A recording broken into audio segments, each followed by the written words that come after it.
जय हिंद। स्वागत है आप सभी का आपके अपने यूट्यूब चैनल अमृत एकेडमी पे। हम लोग अपना साइंस की एनसीईआरटी सीरीज चला रखे हैं, ठीक है ना, जिसमें हम लोग कंप्लीट क्लास 6 से लेकर के 10th तक की 6 to 10 तक की एनसीईआरटी को कंप्लीट कर रहे हैं, साइंस पार्ट को, ठीक है ना। तो आज उसी सीरीज में आपका लेक्चर नंबर 3 है। अभी तक हम लोगों ने 2 लेक्चर कंप्लीट कर लिए हैं।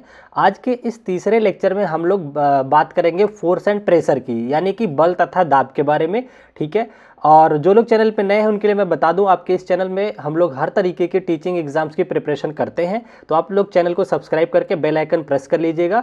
और चलिए फिर बिना टाइम वेस्ट किए आज की क्लास को आगे बढ़ाते हैं। और यकीन मानिए, अगर आप एंड तक इस सीरीज को देख लेते हैं तो आपको साइंस में किसी भी एग्जाम में कोई प्रॉब्लम नहीं आएगी, इस बात की पूरी गारंटी है, ठीक है।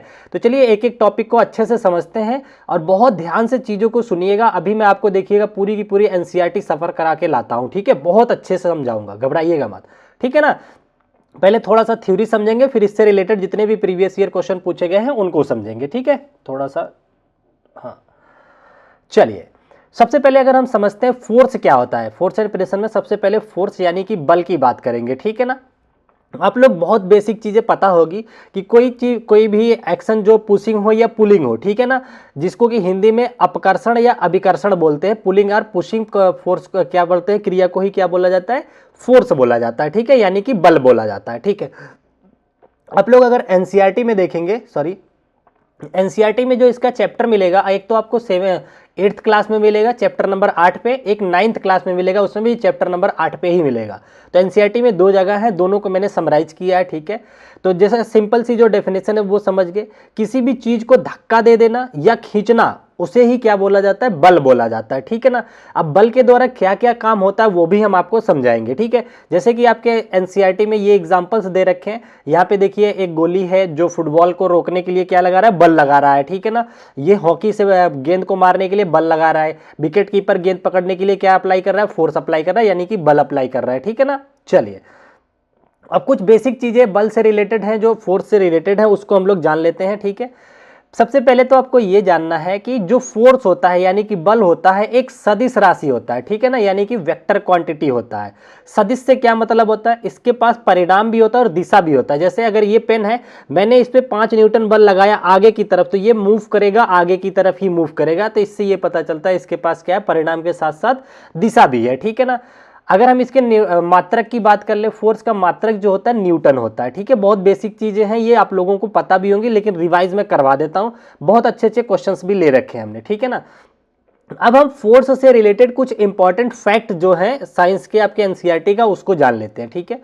सबसे पहला, फोर्स अप्लाई होने से होता क्या है, अप्लाई करने से होता क्या है। पहली बात क्या होता है कि किसी वस्तु के विराम अवस्था से गति में ला सकता है। मान लीजिए ये पेन पहले यहाँ खड़ी थी, मैंने इसको धक्का दिया यानी फोर्स अप्लाई किया, तो ये देखिए यहाँ से मूव कर गई, इसके गति की अवस्था में हमने ला दिया, ठीक है ना। दूसरा, ये क्या काम कर सकता है, गतिशील वस्तु की चाल में परिवर्तन कर सकता है। मान लो कोई साइकिल चलते हुए आगे से आ रही है, आपने धक्का लगा के, हाथ लगा के, उसको बल लगा करके रोक दिया, तो वो साइकिल रुक जाती है। यानी कि गतिशील को विराम कर सकता है और विराम को गतिशील कर सकता है कौन, फोर्स अप्लाई करके हम लोग कर सकते हैं, ठीक है। यहां तक समझ गए। साथ ही साथ इसका और क्या काम कर सकता है, क्या काम कर सकता है कि गतिशील वस्तु की दिशा में परिवर्तन कर सकता है। दिशा में परिवर्तन, जैसे मान लीजिए आप लोगों ने बचपन में वो टायर होता है साइकिल का ना, उसको दौड़ाया होगा, तो डंडे से आप बल लगाते हैं तो वो भागता है, तो आप क्या करते हैं, उसको दूसरी डायरेक्शन देने के लिए क्या करते थे, थोड़ा तिरछा बल लगा देते थे, तो उसकी दिशा मुड़ जाती थी, ठीक है ना। ये भी आ जाता है इसी के अंदर। अगला क्या कह रहा है, वस्तु की आकृति में परिवर्तन ला सकता है। आप लोग देखिए कई बार क्या होता है, इस तरीके से हमारे घर में बड़ा सा अगर बॉक्स होता है और थोड़ा कमजोर टाइप का होता है, ठीक है ना, तो नीचे जमीन से टच है तो उस पर फ्रिक्शन फोर्स काम करता है, ठीक है ना। तो हम यहाँ पे जब बल अप्लाई करते हैं तो कई बार होता है नीचे इतना ज्यादा जकड़न होती, छोड़ता नहीं, तो वो जो बॉक्स है वही बैंड हो जाता है, ठीक है ना। तो उसकी क्या होता है, आकृति ही पर विरूपित हो जाती है, ठीक है। जैसे अगर मेरे पास यहाँ तो ये रहा, ये कवर है, मान लो ये मैं बल लगा रहा हूँ, ठीक है, ये आगे अगर नहीं जाएगा तो ये मुड़ जाएगा, ठीक है ना। तो ये क्या काम करता है, वस्तु की आकृति को भी चेंज कर देता है, ठीक है। तो ये भी आपको याद रखना है, ठीक है। अच्छा, क्या कह रहा है, अगले पॉइंट में कह रहा है, इनमें से कुछ अथवा सभी प्रभावों को उत्पन्न कर सकता है। तो यहां पे देखिए फोर्स क्या क्या काम कर सकता है, वो विराम को गति पहुंचा दे सकता है, गति वाली चीज को विराम कर सकता है, रोक सकता है, अगर उसकी आकृति में परिवर्तन ला सकता है, गतिशील वस्तु की दिशा में परिवर्तन ला सकता है, ये कई सारे काम कर सकता है। आप क्या कर सकते हैं, फोर्स को अप्लाई करके, ठीक है ना। चलिए, अच्छा यहां तक चीजें समझ गए। अब देखिए ये छोटा सा और कुछ दे रखा है, क्या यह स्मरण रखना आवश्यक है कि यद्यपि बल इनमें से एक या अधिक प्रभाव को उत्पन्न कर सकता है, तथापि इनमें से कोई भी प्रभाव बगैर बल लगाए उत्पन्न नहीं होता। तो जैसा आपको पता है कि ये सब कुछ करने के लिए, अगर ये पेन खड़ी है, अगर मैं इसको मूव करना चाहता हूं तो मुझे इस पर फोर्स अप्लाई करना ही पड़ेगा, ठीक है ना। तो ये बेसिक सी चीज थी, ये यहां तक समझ गए आप लोग। चलिए आगे बढ़ते हैं, मैं थोड़ा थ्योरी वाले पार्ट को थोड़ा स्पीड में कराऊंगा, ठीक है। अच्छा, अब फोर्स एक दूसरे पे कार्य कैसे करता है, तो फोर्स जो होता है ड्यू टू इंटरेक्शन काम करता है, माने कि बल अन्योन क्रिया के कारण लगते हैं। अन्योन क्रिया क्या होती है, जैसे फॉर एग्जांपल देखिए ये रहा, ये कार खड़ी है, ये एनसीईआरटी की ही आपकी फोटोग्राफ्स है, देखिएगा ये कार खड़ी है, ठीक है ना। आप यहां इसके पीछे थे, कार तब तक मूव नहीं करेगी जब तक आप एक अन्योन क्रिया नहीं करेंगे, यानी कि उसको धक्का नहीं लगाएंगे। और जैसे ही आप धक्का लगाना छोड़ेंगे, थोड़ी देर बाद कार क्या होगी, स्टॉप हो जाएगी, ठीक है ना। तो ये जो आप काम कर रहे हैं, इसको टच करके धक्का लगाने का काम कर रहे हैं, इसी को बोला जाता है अन्योन क्रिया, ठीक है ना। तो ये आपके एनसीईआरटी के ही एग्जाम्पल है, आपसे पूछता है। यहाँ पे देखिए दो बच्ची आपस में खेल रही है, तो ये भी एक दूसरे पे फोर्स लगा रही है। यहाँ पे गाय पीछे की तरफ और ये आदमी आगे की तरफ फोर्स लगा रहा है, ठीक है ना। तो ये एनसीईआरटी है, जिन्होंने आप में से बहुत सारे लोग होंगे जिन्होंने एनसीईआरटी देखी भी नहीं होगी, तो अब आप देख लेंगे, ठीक है। इसमें सब कुछ मैं इन्वॉल्व कर रखा हूँ बहुत अच्छे तरीके से, ठीक है। यहाँ पे देखिए दोनों एक दूसरे को तरफ धक्का लगा रही है, फोर्स अप्लाई कर रही है, ठीक है। तो ये एनसीईआरटी की फोटोग्राफ्स थे, ये समझ गए अन्योन क्रिया क्या होती है, समझ गए ना। चलिए, बिना इंटरेक्शन के क्या है, फोर्स ये काम नहीं करता है। चलिए आगे बढ़ते हैं अगले टॉपिक की तरफ। अच्छा, अब देखिए क्या होता है, अगला जो पॉइंट है उसमें कह रहा है, ये सारे एनसीईआरटी की बातें है, कह रहा है एक ही दिशा में लगाए बल जुड़ जाते हैं। मतलब आप सोचो कि आप एक गाड़ी को धक्का दे रहे थे, ठीक है ना, आपका दोस्त आया, वो भी धक्का देने लग गया, तो अब गाड़ी और तेज भागने लग जाएगी ना। क्यों, क्योंकि आपने दोनों लोग एक ही दिशा में बल लगाया, तो दो दुगना बल लग गया, ठीक है ना। तो ये यही कहना चाह रहे हैं कि एक ही दिशा में बल लगाने पर एक दूसरे से क्या होते हैं, जुड़ जाते हैं, ठीक है ना। अब एक कंडीशन आप लोग जानते होंगे, नेट बल शून्य होता है। नेट बल शून्य होने से क्या अभिप्राय है, ये जान लेते हैं। जैसा कि आपको पता है, आप लोगों ने टग ऑफ फोर्स गेम देखा होगा, आप लोग स्कूल टाइम में भी इसमें पार्टिसिपेट भी किए होंगे, मैं तो किया था, हम जीते भी थे, साइंस बैकग्राउंड वाले जीते थे उस टाइम, मुझे याद है अभी भी, ठीक है ना। इसमें क्या होता है, आप देखते हैं कि कभी कभी ऐसी सिचुएशन आ जाती है जब दोनों तरफ के बच्चे सेम बलवान होते हैं, दोनों बराबर फोर्स से खींचते हैं, तो रस्सी जो होती है एकदम से अडिग हो जाती है, मतलब ना तो इधर मूव करती है ना ही इधर मूव करती है। तो इसी कंडीशन को बोलते हैं नेट बल शून्य हो जाना। कैसे, मतलब दो बल अगर अप्लाई कर रहे हो, मान लो 10 न्यूटन का बल इधर से अप्लाई हो रहा है, 10 ही न्यूटन का बल इधर भी अप्लाई हो रहा है, और दोनों विपरीत दिशा में हो रहे हैं, तो इस कंडीशन में क्या होता है, ये एक दूसरे को कैंसिल कर देते हैं, नेट बल शून्य हो जाता है, ठीक है ना। तो ना तो वस्तु इधर मूव करती है ना ही इधर मूव करती है। तो यही देखिए इन्होंने कह रखा है कि जब बराबर परिणाम, मतलब कि 10-10 न्यूटन मान लो, केवल बल की दिशा विपरीत होती है, तो उस कंडीशन को ही बोला जाता है नेट बल की कंडीशन, यानी कि नेट बल शून्य हो जाता है इस कंडीशन में, इस सिचुएशन में। अब समझ गए होंगे नेट बल शून्य होना। चलो ज्यादा टाइम नहीं लगाएंगे इन चीजों पे, ठीक है, यहां तक आ जाइए, ठीक है ना। अच्छा, अब हम कुछ नोट पॉइंट है इससे रिलेटेड, वो समझा देते हैं आपको, ठीक है। कह रहा है सामान्य रूप से किसी वस्तु पर एक से अधिक बल लगे हो सकते हैं। बिल्कुल सही बात है। अगर ये जैसे पेन है, इस पे कई सारे बल ऑटोमेटिक काम कर रहे होंगे, हमें पता भी नहीं होगा। जैसे एक तो इसका नॉर्मल फोर्स ऊपर की तरफ, और गुरुत्वाकर्षण बल mg नीचे की तरफ काम कर रहा होगा, ठीक है, और कुछ एयर के प्रेशर भी इस पे काम कर रहे होंगे, तो कई सारे बल एक साथ अप्लाई हो सकते हैं।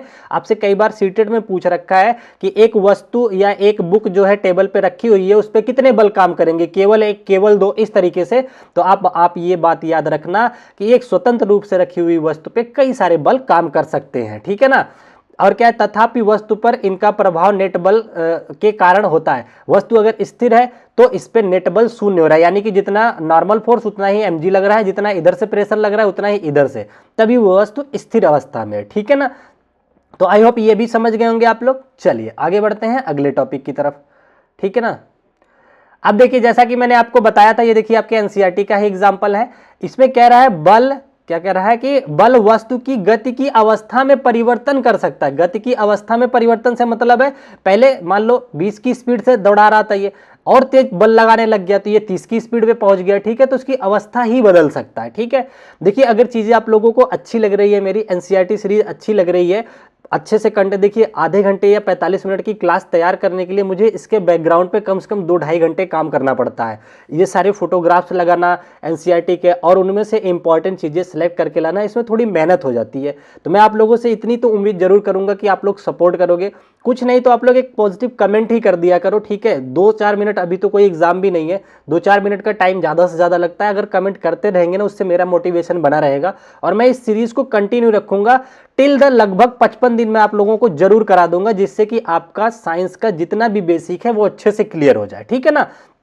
तो आई होप कोई भी ईगो पे नहीं लेगा, बिना ईगो को ध्यान दिए हुए आराम से सब लोग एक एक कमेंट जरूर कर देना कैसा लगता है, ठीक है, कंटिन्यू, ताकि मैं करता रहूं इस चीज को, ठीक है।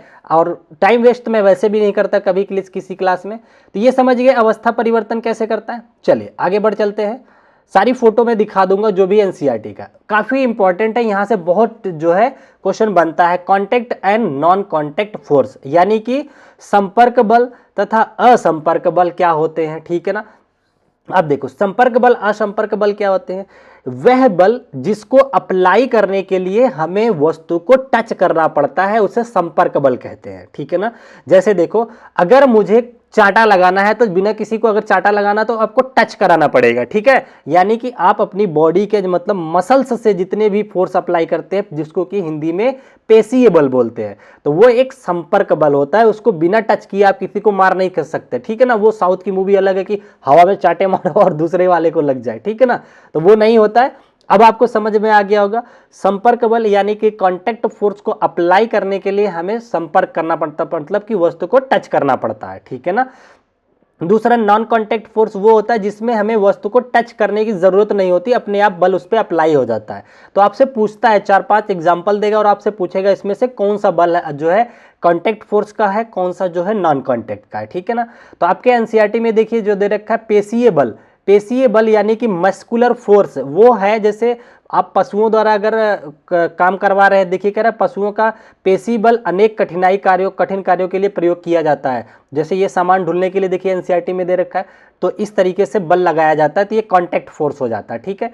दूसरा कांटेक्ट फोर्स का एग्जाम्पल आप बताइए। घर्षण बल हो गया, जैसे फ्रिक्शन फोर्स बोलते हैं। अगर आपको घर्षण करवाना है या घर्षण फील करना है तो वस्तु को टच करके जाना पड़ता है, ठीक है ना। तो यहाँ पे बोलते हैं घर्षण बल क्या है, आपका कांटेक्ट फोर्स है, ठीक है। अब आपका नॉन कांटेक्ट फोर्स कौन से होते हैं। एक कांटेक्ट फोर्स जो है आप लोग अपने से एग्जांपल ढूंढ करके मुझे कमेंट करके बताना कि एक कोई और आपको अगर याद हो तो, ठीक है। अगर हम बात करते हैं नॉन कांटेक्ट फोर्स यानी कि असंपर्क बल, जैसे चुंबकीय बल हो गया। जैसे ये बच्चा देखिए चुंबक को बिना टच कराए ही पेंसिल के ऊपर चुंबक दूसरा रख दिया, ये इसको रिपल करवा दे रहा है, ठीक है ना, इसको रिपल करवा देगा या अट्रैक्ट कर लेगा, ठीक है। तो चुंबकीय बल आपका आ जाता है नॉन कांटेक्ट में। गुरुत्व बल, अगर मैं इस पेन को छोड़ दूं नीचे तो भी पेन नीचे चली जाती है, कोई टच करने की जरूरत नहीं, फिर भी नीचे जाती है, तो गुरुत्व बल भी आपका किस में आ जाता है, नॉन कांटेक्ट में आ जाता है। विद्युत बल भी आपका उसी में आ जाता है, विद्युत चुंबक बल बोलते हैं वैसे इसको। अगर जैसे इसमें से करंट फ्लो कर रही है तो इसके चारों तरफ विद्युत क्षेत्र बन जाता है, तो आप इसको टच करने के बजाय इतने क्षेत्र में ही आएंगे ना, तब भी आपको खींच के चिपका लेती है। आप लोगों ने देखा हाई टेंशन तार पे लगभग 8 फीट नीचे ही लगाया होता है कि डेंजर लिख के टांग देते, क्यों, क्योंकि उसके ऊपर जो विद्युत चुंबकीय फोर्स है, बल रेखाएं हैं, वो ज्यादा सक्रिय होती हैं। आप जाएंगे ना तो बिना टच किए ही आपको खींच ले जाएंगे, ठीक है। तो समझ गए contact force and non contact force, संपर्क बल और असंपर्क बल। किसी को कोई डाउट नहीं है। चलो आगे बढ़ते हैं अगले टॉपिक पे। देखिए क्वेश्चन पे मैं जरूर फोकस करूंगा। कई बच्चों का ये कहना था कि सर क्वेश्चन पे ज्यादा फोकस रहे। देखिए अभी ये फाउंडेशन बैच की तरह है, एनसीईआरटी समझाना है तो मेरा कोशिश रहेगा हर चीज को थोड़ा थोड़ा टच कराऊं। इसके बाद जैसे ही ये हो जाता फिर मैं प्रैक्टिस सेट सारे जिस एग्जाम की आप प्रिपरेशन करोगे उसके तो प्रीवियस ईयर उससे प्रैक्टिस सेट वो सारा तो मैं कराऊंगा ही वहां पे, ताकि आपको सपोर्ट मिल जाए, ठीक है ना। चलिए अगला आपका आ जाता है संतुलित बल और असंतुलित बल। बैलेंस फोर्स क्या होता है, फोर्स एंड अनबैलेंस फोर्स क्या होते हैं, ठीक है ना। देखिए बैलेंस फोर्स से मतलब वही जैसा मैंने बताया ना कि अगर दोनों तरफ से लगने वाले फोर्स का अमाउंट यानी कि जो उसका वो बोलते हैं मैग्नीट्यूड है वो बराबर हो जाए और दिशा विपरीत हो जाए तो उस कंडीशन को बोलते हैं बैलेंस फोर्स यानी कि संतुलित बल। ठीक है ना। जैसे देखिए ये बच्चा और इसके ये दो लोग हैं, इस बॉक्स को अगर धक्का लगा करके ले जा रहे हैं पहली कंडीशन में, मान लो ये इनका फोर्स ज्यादा था, फ्रिक्शन फोर्स कम था, तो मूव करता गया, बैलेंस नहीं हुआ। आखिरी कंडीशन पे आने के बाद उन्हें पता चला कि अब खिसका ही नहीं पा रहे, तो इनका बल कम हो गया। धक्का लगाते लगाते आदमी थक जाता है ना, तो धक्का लगाते लगाते जब ये थक गए तो इनका बल जो है डाउन हो गया और फ्रिक्शन तो उतना ही रहा, तो ये बॉक्स एकदम खड़ा हो जाता है, आगे ही नहीं जाता। तो इस कंडीशन में क्या हुआ, दोनों तरफ से लगने वाला बल का जो परिणाम है वो बराबर हो गया और विपरीत दिशा में लग रहे हैं, तो अब ये बल जो हो गया संतुलित हो चुका है। ठीक है ना, यानी कि बैलेंस फोर्स हो चुका है। ठीक है। एनसीईआरटी में देखिए कुछ एग्जाम्पल दे रखा है। इस पे स्प्रिंग पे हम लोग खिंचाव बल लगाते हैं, बलून हो गया, कोई बॉल हो गया, तो उसको प्रेस करने का काम करते हैं दोनों तरफ से। ठीक है, बल लगा करके उसको पिचका देते हैं। ठीक है, चलो ये तो सिंपल सी चीजें थी, समझ गए होंगे आप लोग। अब हमने बल के बारे में यानी कि फिर फोर्स को समझ लिया है। अब हम समझेंगे इसको अपने प्रेशर को, या दाब क्या होता है। इससे रियल लाइफ एग्जाम्पल से बहुत क्वेश्चन बनते हैं। ठीक है ना। क्या होता है दाब यानी कि फोर्स क्या होता है, इसको अगर हम समझे तो आप लोगों ने पता होगा, देखा होगा कि किसी जो बेसिक क्षेत्र, इसका डेफिनेशन बताओ तो कह रहे किसी पृष्ठ के प्रति एकांक क्षेत्रफल पर लगने वाले बल को दाब कहा जाता है। ठीक है ना, प्रति एकांक क्षेत्रफल पर लगने वाले बल को क्या कहते हैं, दाब कहते हैं। जैसे फॉर एग्जांपल अगर ये मान लो पूरा हमारा हथेली है, हथेली है, इस पे मैं अगर उंगली से ऐसे दबा रहा हूं तो ये इसी को बोलते हैं दाब बोला जाता है। ठीक है ना, ये क्षेत्रफल पे डायरेक्टली डिपेंड करता है। ठीक है ना। चलिए अब यहाँ पे डायरेक्टली बोल दिया क्या, इनडायरेक्टली होता है, क्षेत्रफल के बल के डायरेक्टली प्रोपोर्शनल होता है। दाब बराबर क्या होता है, बल बटा क्षेत्रफल होता है जिस पर यह लगता है। ठीक है ना, तो दाब यानी कि प्रेशर क्या होता है, जो आपने बल लगाया और जिस पर लगाया है उसका क्षेत्रफल कितना है। ठीक है ना, उस पर डिपेंड करता है। इससे एक चीज ये पता चला कि प्रेशर डायरेक्टली प्रोपोर्शनल होता है फोर्स के, जितना ज्यादा फोर्स लगाओगे उतना ज्यादा दाब पड़ेगा। ठीक है ना, लेकिन ये जो प्रेशर होता है इनवर्सली प्रोपोर्शनल होता है किसके, एरिया के।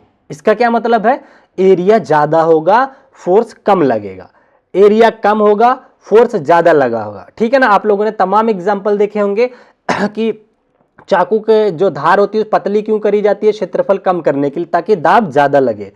और ये देखिए एग्जांपल यहाँ पे जो एनसीईआरटी का आप लोगों ने क्या कहते हैं सीटेट में तमाम क्वेश्चन देखे होंगे कुली वाले बेस पे, ये एनसीईआरटी से ही लिया जाता है। ठीक है ना, तो जो लोग एनसीईआरटी नहीं पढ़ते हैं उनके लिए ये बैच बहुत अच्छा, बहुत काम आएगा। ठीक है ना।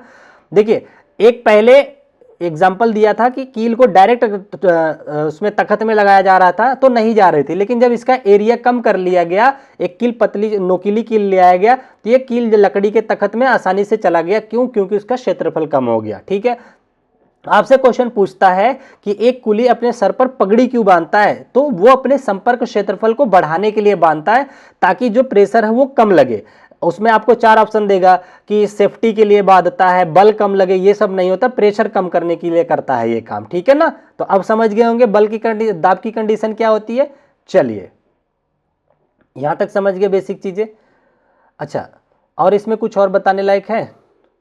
अच्छा, इसका अगर यूनिट की बात करें तो न्यूटन प्रति मीटर स्क्वायर हो जाएगी। ठीक है ना, क्योंकि एरिया का क्षेत्रफल यूनिट क्या होती है, मीटर स्क्वायर होती है, तो न्यूटन पर मीटर स्क्वायर हो जाता है दाब का। इसको ही पास्कल भी बोला जाता है, पास्कल बोलते हैं ना। हाँ चलो, अब देखिए दाब नेचुरल लाइफ में आपने दाब के बारे में, प्रेशर के बारे में समझ लिया। अब प्रेशर को हम समझ लेते हैं ये फ्लूइड और लिक्विड और गैसेज में। ठीक है ना, तो द्रव और गैसेज पे कैसे काम करता है उसको समझ लेते हैं। ठीक है ना, चलिए यहां पे देखिए क्या कह रहा है, द्रवों तथा गैसों द्वारा लगाया गया दाब कैसे होता है।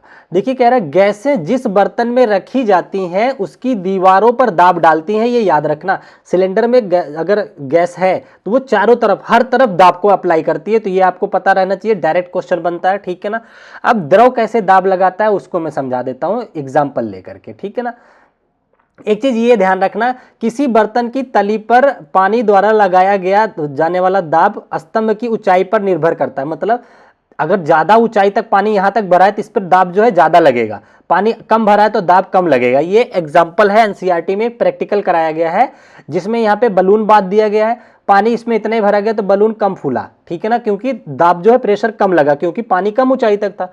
यहाँ पे बड़ा बलून फूल गया क्योंकि पानी की ऊंचाई यहां तक थी। तो ये समझ गए। अच्छा, अब एक क्वेश्चन यहाँ से पूछा जाता है कि द्रव जो होता है बर्तन के अगर समान तल पे देखा जाए, जैसे ये 3 छिद्र 1 2 तीनों छेद एक ही लेवल पे कर दिया गया, तो तीनों द्वारा निकलने वाला पानी का प्रेशर सेम होगा, दाब क्या होगा, सेम होगा, ठीक है ना।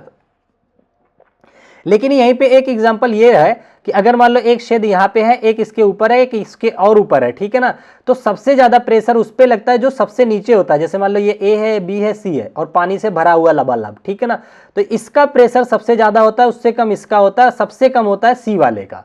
ये ध्यान रखना, जितना गहराई पे जाओगे प्रेशर उतना बढ़ता जाता है, जितने ऊंचाई पे जाओगे प्रेशर उतना ही कम होता जाता है, ठीक है। तो द्रवों के बारे में समझ लिया आप लोग, यहां तक किसी को कोई डाउट नहीं है। चले आगे बढ़े, आ जाइए अगला देखिए, वायुमंडलीय दाब से है। वायुमंडलीय दाब से भी क्वेश्चन बनता है, ठीक है ना। वायुमंडलीय दाब को नापा कैसे जाता है, बैरोमीटर से, तो ये भी याद रखना, क्वेश्चन बनता है बैरोमीटर से। कैसे मेजर करते हैं, बैरोमीटर द्वारा। यहाँ पे वायुमंडलीय दाब, इससे एक ही क्वेश्चन नॉर्मल सा बनता है, वो मैं बता देता हूँ। आपसे पूछता है कि अगर वायुमंडल हमारे शरीर के ऊपर दबाव डालता है तो हम पिचक क्यों नहीं जाते हैं। इसके पीछे वजह यह है कि जितना वायुमंडलीय दाब हमारे ऊपर लगता है उतना ही हमारे शरीर के अंदर से बाहर की तरफ दाब लगता है, जो कि दोनों को न्यूट्रल बना देता है, ठीक है ना। जैसे 5 न्यूटन इसने अप्लाई किया, 5 न्यूटन बहुत ज्यादा हो जाता है, पर एग्जाम्पल के लिए समझो, 5 न्यूटन ये लगा और उतने ही अंदर से हमारे जो प्रेशर लगा वो लगा, तो क्या हुआ, ये फैल जाता है, ठीक है ना। यही रीजन होता है कि आपको पता है, अगर आप बहुत ऊंचाई पे चले जाओ पहाड़ियों पे और मास्क ना लेके जाओ तो आपके नाक से ब्लड आने लग जाता है, नाक कान से ब्लड आ जाने लगता है। क्यों, क्योंकि वहां पे जो वायुमंडलीय दाब है वो घट जाता है, और वायुमंडलीय दाब जब घट जाता है ना, तो शरीर के अंदर का दाब तो घटा नहीं, वो तो बाहर की तरफ प्रेशर लगा ही रहा है, तो अचानक से ब्लड बाहर की तरफ निकलने लग जाता है, ब्लड प्रेशर वगैरह, समझ गए। अच्छा, और एक चीज आपको यह भी पता होना चाहिए कि हमारे सर में जो ब्लड प्रेशर होता है उससे ज्यादा ब्लड प्रेशर हमारे पैरों में होता है नीचे आने पर, ठीक है ना। एक स्तंभाकार होती है, उसके पीछे वो वजह होती है, पर ये आपको पता होना चाहिए, सर में ब्लड का अधिक दाब नहीं होता, उससे ज्यादा दाब होता है पैरों की तरफ, ठीक है। चलिए यहाँ पे देखिए, सिंपल सा मैंने पूरा लिखा भी आप लोगों के लिए, काफी मेहनत करता हूं, ठीक है ना। तो आप लोग प्लीज सपोर्ट जरूर कीजिएगा, जो भी आपसे बन पाता है लाइक कीजिए, कमेंट कीजिए, 1-2 दोस्तों तक पहुंचा सकते हो तो वो कर दीजिए, करिए, ठीक है ना। आप लोगों ने जो शुरू से जुड़े हैं उनको तो मेरी नेचुरलिटी पता होगी कि मैं कितने नेचुरल तरीके से आप लोगों को पढ़ाता हूं, ठीक है। चलिए देखिए, यहाँ कह रहे हैं हमारे शरीर के अंदर का दाब भी वायुमंडलीय दाब के बराबर है और यह बाहर के दाब को संतुलित कर देता है, जिसकी वजह से क्या होता है, हम संतुलित तरीके से रह पाते, अदरवाइज फट जाते, ठीक है ना। चलो यहाँ पे देखिए, एक एग्जांपल एनसीईआरटी में था, ये हमने दिखा दिया। कह रहा है इकाई क्षेत्रफल के वायु स्तंभ पर लगने वाला गुरुत्व बल वायुमंडलीय दाब के बराबर होता है। तो सिंपल सी बात है, ये देख लेना, ठीक है। अब मैं आप लोगों को एक बार रिमाइंड करा देता हूं कि अभी तक आप लोगों ने इस चैप्टर से क्या क्या सीखा, ठीक है। ये एनसीईआरटी की ही बातें हैं, मैं एनसीईआरटी को बिल्कुल आप लोगों के दिमाग पे छाप दूंगा, और आप देखेंगे ना, जितने भी रियल लाइफ एग्जाम्पल सारे एग्जामों में लिए जाते हैं सब एनसीईआरटी के होते हैं, ठीक है ना। देखिए आपने अब तक क्या सीखा इस चैप्टर से, पहला कि बल धक्का देना या पुश करना या पुल करना ही क्या होता है, बल होता है, ये समझ गए, फोर्स होता है। बल दो वस्तुओं के बीच अन्योन्य क्रिया द्वारा इंटरेक्शन के कारण लगता है, ये भी समझा दिया। बल का परिणाम तथा दिशा दोनों होती है, यानी कि ये सदिश राशि होती है, ये भी हमने आपके साथ डिस्कस कर लिया, रिमाइंड कर लो जल्दी जल्दी, ठीक है ना। आगे कह रहे हैं किसी वस्तु की चाल में परिवर्तन अथवा गति की दिशा में परिवर्तन अथवा दोनों में होने वाले परिवर्तन का अर्थ है इसकी गति की अवस्था में परिवर्तन कर देना। जो बच्चा टायर दौड़ा रहा था हमने सिखा दिया आपको। चलो आगे बढ़ते हैं। यहां कह रहा है किसी वस्तु पर लगने वाला बल उसकी गति की अवस्था में अथवा उसकी आकृति में परिवर्तन कर सकता है। जो बॉक्स को हमने पिचकाया था वो वाला कंडीशन आ गया। कह रहा है किसी वस्तु पर लगने वाला बल उसके साथ संपर्क में आने या संपर्क में आए बगैर लग सकता है। कॉन्टैक्ट फोर्स और नॉन कॉन्टैक्ट फोर्स सिखा दिया आपको, ठीक है। कह रहा है प्रति एकांक क्षेत्रफल पर लगने वाले बल को दाब कहा जाता है, हमने प्रेशर आपको पढ़ा दिया, ठीक है ना। यहाँ पे देखिए कह रहे हैं द्रव तथा गैसें बर्तनों की दीवारों पर दाब डालती हैं, ये भी हमने आपको सिखा दिया विद एग्जाम्पल, ठीक है ना। चलिए आगे देखते हैं। कह रहा हमारे चारों ओर की वायु द्वारा लगाए गए दाब को वायुमंडलीय दाब कहते हैं, ये भी समझ गए होंगे कि हमारे चारों तरफ वायु का प्रेशर काफी होता है, उसी को बोला जाता है वायुमंडलीय दाब, ठीक है ना। तो आई होप आपको यहां तक समझ में आ गया होगा, चैप्टर का कंटेंट समझ में आ गया। अब हम इससे रिलेटेड प्रीवियस ईयर क्वेश्चन जो है अदर एग्जामों में जो पूछे गए हैं उनको डिस्कस कर लेते हैं, ठीक है ना। तो देखिए एक क्वेश्चन है आपके सामने, यहां कह रहा है कि चित्र में दो लड़के हैं ए और बी को एक गुटके पर बल लगाते हुए दिखाया गया है। यदि गुटका दाईं ओर मतलब इधर मूव कर जाता है, दाईं ओर खिसक जाता है, तो निम्न में से कौन सा कथन सही है? भाई देखो, दाईं ओर खिसक जाता है, इसका मतलब ए ने जो फोर्स लगाया वो अधिक लगाया है बी से, ठीक है ना, तो इसका फोर्स ज्यादा होना चाहिए। कह रहा है ये ए द्वारा लगाया गया बल का परिणाम बी से अधिक है, ये बिल्कुल सही बात है, यही इसका आंसर हो जाएगा, ठीक है ना। Magnitude of force applied by A greater than the B, तभी तो इसकी तरफ मूव करके गया, अदरवाइज नहीं जाता, ठीक है ना। आगे देखते हैं क्या दे रखा है। ए द्वारा लगाया गया परिणाम तुलना में कम है, नहीं। गुटके पर बल ए की ओर लगेगा, नहीं। ए द्वारा लगाया गया बल बी के बराबर होता है, नहीं, गलत है, ठीक है ना। तो समझ गए क्वेश्चन। आगे आ जाइए, अगला क्वेश्चन। यहां देखिए आपसे पूछ रहा है, कह रहा है शुष्क मौसम के दौरान बालों में कंघी करते समय कभी कभी हमारे बाल उड़ने का अनुभव होता है, ठीक है ना। इसके लिए क्या उत्तरदायी होता है, कौन सा बल होता है? आप लोगों ने कभी कभी ठंड के मौसम में देखा होगा, जब आप लोग कपड़े वगैरह चेंज करते हैं या कंबल को उठाते हैं तो ऐसा लगता है ना कि उसमें कड़क की आवाज आती है, ठीक है ना। तो इसके पीछे क्या रीजन होता है, ठीक है ना, तो ये स्थिर वैद्युत बल होता है, ठीक है, स्थिर इलेक्ट्रोस्टैटिक फोर्स बोलते हैं इसको। तो ये याद रखना, ये डायरेक्ट क्वेश्चन पूछे जाते हैं। देखिए वाटर प्रेशर से एक बार फिर से क्वेश्चन पूछा गया इस तरीके से। अभी जितने लोगों ने सीटेड दिया होगा उनको एकदम साफ साफ नजर आता होगा कितना क्वेश्चन पूछा जाता है इससे, ठीक है।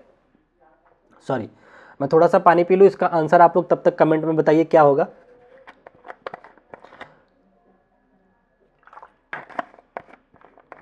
देखिए क्या कह रहा है, चित्र में जल से भरा एक पात्र दिखाया गया है, ठीक है ना, एक बर्तन है। जल के दाब के बारे में निम्न में से कौन सा कथन सही है? इसका इंग्लिश पार्ट नहीं लग पाया शायद। चलो, एक देखिए, ये बिंदु सी पे है, ये बी है और ये ए है। मैंने बताया था जो जितना नीचे होगा उस पर लगने वाला फोर्स, सॉरी प्रेशर उतना ही अधिक होगा। तो प्रेशर जो सी पे लगेगा वो सबसे ज्यादा होगा, उसके बाद बी पे होगा और सबसे कम किस पे होगा? ए पे होगा। एक और पूछता है आपसे, अगर ये तीनों छेद इस तरह से हैं तो पानी सबसे दूर किसका जाएगा? तो नीचे वाले का सबसे दूर जाता है, फिर ये आता है, फिर इस तरीके से गिरता है पानी। ये भी आपको पता होना चाहिए, ठीक है ना। पहले में कह रहे हैं कि ए पर दाब अधिक होगा, नहीं। ए पर दाब बराबर की कंडीशन तो होती ही नहीं है। ए पर दाब कम, बी पर कम, बी पर ज्यादा सी से, नहीं, ये हो ही नहीं सकता। सी पे सबसे ज्यादा, फिर बी पे, फिर ए पे। डी ऑप्शन इसका सबसे करेक्ट हो जाएगा। समझ गए? पता नहीं कितनी बार ये साइंस में क्वेश्चन पूछा गया है। देखो इसका हिंदी नहीं लग पाया, क्या करते हैं। देखिए यहां पे क्या कह रहा है कि two object repel each other, दो ऑब्जेक्ट्स हैं एक दूसरे को रिपल कर रहे हैं, मतलब कि प्रतिकर्षण कर रहे हैं। हिंदी लिख देता हूं, प्रतिकर्षण, प्रतिकर्षण, ठीक है ना। This repulsion could be due to, यह प्रतिकर्षण किसकी वजह से हो सकता है? बताओ, दो वस्तुएं एक दूसरे को रिपल कर रही हैं, कब रिपल करती हैं? एक तो कब कब कर सकती हैं? जब मैग्नीट्यूड मतलब मैग्नेटिक फोर्स हो। दो मैग्नेट अगर NS हैं और NN सेम साइड आ जाए तो एक दूसरे को रिपल करते हैं। दूसरी कंडीशन कब रिपल करते हैं? जैसे वो विद्युत में आ जाते हैं, इलेक्ट्रोमैग्नेटिक फोर्स में। इलेक्ट्रोमैग्नेटिक फोर्स में भी क्या होता है? रिपल्सन लगता है, ठीक है। कह रहे फ्रिक्शनल फोर्स में नहीं लगता भैया, फ्रिक्शनल फोर्स में कभी रिपल्सन नहीं होता है। इलेक्ट्रोस्टैटिक्स ओनली वर्ड दे दिया, नहीं, केवल इसमें नहीं। मैग्नेटिक फोर्स ओनली नहीं, कह रहे इधर मैग्नेटिक और इलेक्ट्रोस्टैटिक फोर्स, या तो विद्युत बल, स्थिर वैद्युत बल पे रिपल्सन होता है या तो चुंबकीय बल पे। बिल्कुल सही बात कर रहा है, तो fourth will be the correct answer, ठीक है ना। हिंदी नहीं लग पाया इसका, सॉरी फॉर दैट। आगे आ जाइए, अगला देखिए, एक बेहतरीन सा क्वेश्चन है, थोड़ा दिमाग लगाइएगा इस पे। कह रहे हैं आपसे कि एक कमरे के प्रवेश द्वार पर पर्दा लटका हुआ, कर्टन्स लटके हुए हैं, ठीक है ना। एक लंबा गलियारा दरवाजे के समकोण पर बना हुआ है, ठीक है, जो पर्दे के समानांतर है। यदि गलियारे के अनुदिश एक तेज हवा चलती है तो पर्दे पर क्या प्रभाव पड़ेगा? सोचिए, आपका ये रहा कमरा, ठीक है, इसी तरीके से कमरा होता है। यहां आपका ये दरवाजा है, ठीक है ना, ये दरवाजा रहा। यहां पे आपने दरवाजे के इस तरीके से कर्टन्स लगा रखी है, इस तरीके से कर्टन्स टांग रखा है, ठीक है ना। पर्दे के लंबवत एक गलियारा है, पर्दा ऐसे लगा हुआ है, एक गलियारा लगा हुआ है, कैसे? इसके लंबवत होना चाहिए ना, ये लंबवत है। ऐसे पर्दा टंगा हुआ है तो गलियारा कैसा होना चाहिए? इस तरीके से होना चाहिए। अगर पर्दा इस तरीके से है तो गलियारा इधर होना चाहिए। पर्दा इस तरीके से तो इस तरीके से एक गलियारा है, ठीक है ना। गलियारे में जब एयर फ्लो होगी, मतलब हवा बहेगी, तो क्या क्या सिचुएशन बनेगी? अगर हवा तेज आई, ठीक है ना, तो प्रेशर जो है ज्यादा दबाव डालेगी तो पर्दा अंदर की तरफ आ जाता है। लेकिन सिचुएशन ऐसी आती है कि अगर इससे से पास करके हवा इधर निकल गई तो यहां पे प्रेशर लो प्रेशर हो जाता है, और कोई भी वस्तु जो होती है लो प्रेशर की तरफ भाग के चली जाती है तो पर्दा आपका दरवाजे से बाहर की तरफ भाग के चला जाएगा, ठीक है ना। तो इस सिचुएशन में कह रहा है गलियारे के अनुदिश तेज हवा चलती है। गलियारे के अनुदिश का मतलब ये गलियारा है तो इधर ही चल रही है, सेम डायरेक्शन में, तो अनुदिश चल रही है तो यहाँ पे एयर प्रेशर लो हो जाएगा। लो प्रेशर की वजह से पर्दा दरवाजे से बाहर की तरफ चला जाएगा, पर्दा कमरे के बाहर धकेल दिया जाएगा। Second will be the correct option, ठीक है ना, समझ गए। तो इस तरीके से आपको क्वेश्चन को समझना है और अच्छे से अपने आंसर को टिक कर देना है। चलिए आगे बढ़ चलते हैं अगले क्वेश्चन पे। ये क्या कर रखे हैं, एक हिंदी एक इंग्लिश। देखिए क्या कह रहे हैं, which one of the following force is contact force, मतलब संपर्क बल को पहचानना है आपको, संपर्क बल को, ठीक है ना। फोर्स ऑफ ग्रेविटी संपर्क में आती है क्या, बिना टच किए ग्रेविटी लग जाती है, तो ये तो नहीं होगा। मैग्नेटिक फोर्स ये भी असंपर्क बल है, नहीं होगा। फोर्स ऑफ फ्रिक्शन बिल्कुल सही है, घर्षण बल जो होता है ये कॉन्टैक्ट फोर्स होता है और वही पूछा था इन्होंने, इलेक्ट्रोस्टैटिक्स नहीं होता है। तो तीसरा आपका करेक्ट आंसर बन जाएगा, ठीक है। चलिए देखिए डायरेक्ट ये क्वेश्चन आ गया, बताइए वायुमंडलीय दाब किसके द्वारा मापा जाता है। ये आपका होमवर्क रहेगा, कमेंट सेक्शन में आप बता देना क्या होता है, ठीक है ना। आगे बढ़ चलते हैं अगले क्वेश्चन की तरफ। अभी मैंने पीछे थ्योरी में बता दिया था किससे मापा किया जाता है। यहां पे इस क्वेश्चन में देखिए क्या कह रहे हैं, कह रहे हैं निम्नलिखित कथनों पर विचार करें। क्या है कथन इनके, ऊंचाई में वृद्धि तथा वायुमंडलीय दाब बढ़ता है। अच्छा, ऊंचाई में वृद्धि के साथ वायुमंडलीय दाब बढ़ता है, बताइए गलत कह रहा है। अभी मैंने बताया कि अगर आप पहाड़ियों पे बहुत ऊंचाई पे चले जाते हैं तो वायुमंडलीय दाब इतना कम हो जाता है कि आंख और कान से ब्लड आने लग जाता है, ठीक है ना। तो एक तो नहीं होगा आपके आंसर में। दूसरा कह रहे हैं द्रव का दाब समान क्षैतिज स्तर पर सभी बिंदुओं पर समान होता है। हाँ, अभी हमने फोटो भी बना के दिखाया था ना टैंकर का, यहाँ यहाँ यहाँ, तो ये तो सही है, सेकंड आंसर होगा। मनुष्य में रक्तदाब मस्तिष्क की तुलना में पैरों पर अधिक होता है, ये अभी मैंने आपको बताया था कि मस्तिष्क से ज्यादा होता है पैरों पे, ठीक है। क्या कह रहा है, मनुष्य में रक्तदाब मस्तिष्क की तुलना में पैरों पर अधिक होता है, बिल्कुल सही बात है। तो 2 और 3, ठीक है, केवल 2 और 3 इसका करेक्ट आंसर हो जाएगा, एक नहीं होगा, ठीक है ना। चलते हैं आगे बढ़ चलते हैं। नेक्स्ट क्वेश्चन देखिए क्या कह रहा है, कह रहा है किसी द्रव में अधिक गहराई पर दाब कैसा होता है, बताइए कैसा होगा। अधिक गहराई पर दाब क्या होगा, अधिक होगा, ग्रेटर हो जाता है, ठीक है ना। तो आप जितनी गहराई पे जाएंगे दाब उतना ही ज्यादा लगता है, ठीक है। तो ये आपका थर्ड ऑप्शन करेक्ट हो जाएगा। छोटे छोटे क्वेश्चन है सारे एनसीईआरटी लेवल के। आगे देखिए क्या कह रहा है, कह रहा है दाब किसके साथ बढ़ता है, बताइए। प्रेशर इंक्रीज विथ, कब बढ़ता है, जब गहराई में आप जाते हैं, गहराई बढ़ाने के साथ दाब बढ़ता है। पहला कह रहे हैं गहराई का दाब पर कोई प्रभाव नहीं पड़ता, गलत बात है। गहराई पर दाब का प्रभाव पड़ता है, इनमें से कोई नहीं, गलत है। गहराई बढ़ने के साथ साथ दाब बढ़ता है, यही सही है। इंक्रीजिंग डेप्थ, जितनी ज्यादा गहराई बढ़ेगी उतने ही दाब क्या होगा, बढ़ता जाएगा, ठीक है ना। चलिए आगे बढ़ चलते हैं अगले क्वेश्चन पे। देखिए क्या कह रहा है, देखिए वही क्वेश्चन आ गया ना कि ऊंचे शिखरों पर समुद्र तल की तुलना में वायुदाब क्या होता है, जितनी ऊंचाई पे जाओगे कम होता जाता है, तो यहाँ पे कम हो जाएगा, लेस हो जाएगा, ठीक है ना। चलिए ये भी हो गया आपका क्वेश्चन। नेक्स्ट क्वेश्चन ये देखिए क्या कह रहा है, किसी सतह के इकाई क्षेत्रफल के लंबवत कार्यरत बल क्या होता है। एकांक क्षेत्रफल पर लगने वाले बल को ही तो दाब कहा जाता है, प्रेशर, सिंपल सा आंसर है इसका, ठीक है ना। चलिए तो अगर यहां तक आपने वीडियो को देखा है तो 1 सेकंड रुक जाइए, आप लोगों से थोड़ी सी बात करनी है, ठीक है। तो आई होप आप लोगों को वीडियो पसंद आई होगी, और जो एक होमवर्क क्वेश्चन है उसको लास्ट क्वेश्चन बोल करके कि लास्ट का आंसर क्या होगा वो मुझे बता देना, ऑप्शन में लिख देना, चाहे बैरोमीटर जो नाम है वो लिख सकते हैं या फिर ऑप्शन सेलेक्ट करके लिख सकते हैं, वो आपका होमवर्क है, ठीक है ना। तो कैसी लगी वीडियो कमेंट करके जरूर बताइएगा, और प्लीज आप लोगों से एक रिक्वेस्ट है कि मेरा मोटिवेशन के लिए 2 शब्द लिखकर जाया करो क्लास के बाद, ठीक है ना। आप लोगों के लिए इतना बढ़िया कंटेंट मैं तैयार करता हूं, अब मैं कोशिश कर, अगर आप खुद से एनसीईआरटी पढ़ेंगे ना, पहली बात तो इतने अच्छे से समझने में भी आपको टाइम लग जाएगा, और साथ ही साथ आपको काफी टाइम लग जाएगा, क्योंकि उसमें बहुत सारी चीजें फालतू की लिखी होती हैं जिसको पूरा पढ़ना पड़ता है, तब जाकर के आप एक निचोड़ निकाल पाते हैं।